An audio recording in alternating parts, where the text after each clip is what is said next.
Welcome to STV life. Madurai என்றாலே நம் நினைவுக்கு வருவது அன்னை மீனாட்சியின் ஆட்சிதான். உலகிலேயே ஒரு பெண்ணுக்காக முதல் மரியாதை கொடுத்து பிறகு சுவாமிக்கு முக்கியத்துவம் தருவது இந்த ஒரு தலம சொல்லலாம். சிவபெருமானை நேரில் வந்து மனம் முடித்த இந்த தெய்வீக திருமணத்தின் பின்னணியில் எவ்வளவு விஷயங்கள் இருக்கு உங்களுக்கு தெரியுமா? இந்த வீடியோவில் நம்ம ஃபுல்லாக பார்க்கலாம். அதுக்கு முன்னாடி நம்மளோட சேனலை ஃபர்ஸ்ட் டைம் விசிட் பண்ணுறீங்கன்னா இந்த வீடியோக்கு ஒரு லைக் போட்டு மறக்காமல் சப்ஸ்கிரைப் பண்ணிக்கோங்க. வாங்க வீடியோக்குள்ளே போகலாம். பாண்டிய மன்னனான மலையத்வஜ பாண்டியன் காஞ்சனமாலை தம்பதிக்கு நீண்ட நாளாக குழந்தை இல்லாமல் இருந்தது. இதுக்காக அவங்க 99 யாகங்களை செஞ்சு முடிச்சு 100வது யாகமாக புத்திர காமேஷ்டி யாகம் செஞ்சாங்க. அப்போ யாக குண்டத்திலிருந்து 3 வயது சிறுமியாக அன்னை மீனாட்சி அவதரித்தாள்.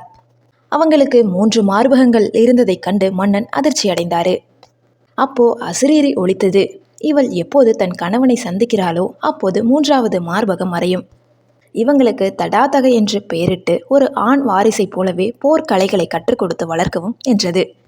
அரசியாக முடிசூட்டிய தடாதகை உலகையே வெல்ல புறப்பட்டாள். இது திக் விஜயம் என்று அழைக்கப்பட்டுச்சு. முதல்ல இந்திரலோகம் சென்று தேவர்களை வென்றாங்க. அதுக்கு அப்புறமா குபேரன், யமன் என அனைத்து திசை காவலர்களையுமே போரில் வென்றாங்க.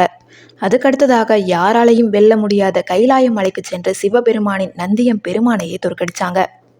சிவபெருமான் நேரில் போர்க்களத்திற்கு வந்தபோது அவரை பார்த்த மாத்திரத்தில் தடாதகையின் 3வது மார்பகம் மறைஞ்சது. வீர தமிழச்சி ஒரு பெண்ணாக நாணம் கொண்டாள். சிவபெருமான் புன்னகையுடன் மதுரைக்கு சென்று நான் பங்குனி உத்தரத்தன்று திருமணம் செய்ய வருகிறேன் என்றார். சிவபெருமான் சுந்தரேஸ்வரராக சுந்தர பாண்டியனாக திருமணத்திற்கு வந்தார். திருமணத்திற்கு முன்னால் நடக்கும் சடங்குகள் மிக ரொம்பவே முக்கியமானது. சுவாமி அம்மன் சந்திப்பு, மணமகள் வீட்டார் போல தேவர்கள் புடைசூழ சிவபெருமான் மதுரைக்கு எழுந்தருளினாரு. கன்னி ஊஞ்சல், திருமணத்திற்கு முன் மீனாட்சி அம்மன் ஊஞ்சல் ஆடும் வைபவம் நடக்கும். இது பெண் வீட்டார் செய்யும் உபசரிப்பு. திருமணத்தன்னைக்கு அன்னை மீனாட்சி வைரகிரீடம் சூட்டப்பட்டு பச்சை பட்டு உடுத்தி மணமேடைக்கு அழைத்து வரப்படுவாரு. தாரை வார்த்து கொடுக்கிறது. மீனாட்சியின் அண்ணனான மகாவிஷ்ணு தங்கையின் கையை பிடித்து சிவபெருமானின் கையில் வைத்து தாரை வார்த்து தருவாரு. மாங்கல்ய தாரணம். வேத மந்திரங்கள் முழங்க கெட்டிமேளம் அதிர சிவபெருமான் அன்னை மீனாட்சியின் திருக்கழுத்தில் திருமாங்கல்யத்தை சூட்டுவாரு. இந்த சமயத்துல தான் திருமணத்திற்கு வந்துள்ள ஆயிரக்கணக்கான பெண்கள் தங்கள் தாலி கயிற்றை புதுப்பித்துக் கொள்வாங்க. இது அவர்களுக்கு தீர்க்க சுமங்கலி பாக்கியம் தரும் என்பது மிகப்பெரிய நம்பிக்கையா இருக்கு. நிறைய பேர் அழகர் கோபித்து கொண்டு ஆற்றில் இறங்குவதாக நினைக்கிறார்கள். ஆனா அதன் பின்னணி வேறு.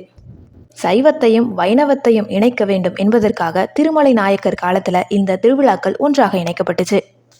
தங்கை திருமணத்தை முடித்துவிட்டு தன் பக்தரான மண்டூக மகரிஷிக்கு சாப விமோசனம் கொடுக்கவே அழகர் வைகை ஆற்றில் இறங்குகிறாரு. இந்த திருமணம் வெறும் ஒரு நாள் நிகழ்வு கிடையாது. கொடியேற்றம் திருவிழாவின் தொடக்கமாயிருக்கு. அதுக்கு அடுத்ததாக பட்டாபிஷேகம் நடத்துவாங்க. மீனாட்சி அம்மன் மதுரையின் அரசியாக பொறுப்பேற்பது.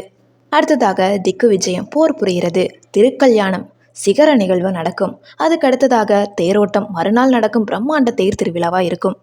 இதுதான் சித்திரை திருவிழாவா கொண்டாடப்படுது. மதுரை மீனாட்சி திருக்கல்யாணம் என்பது அன்பும் வீரமும் தியாகமும் கலந்த ஒரு மகா காவியமா நாம சொல்லலாம்.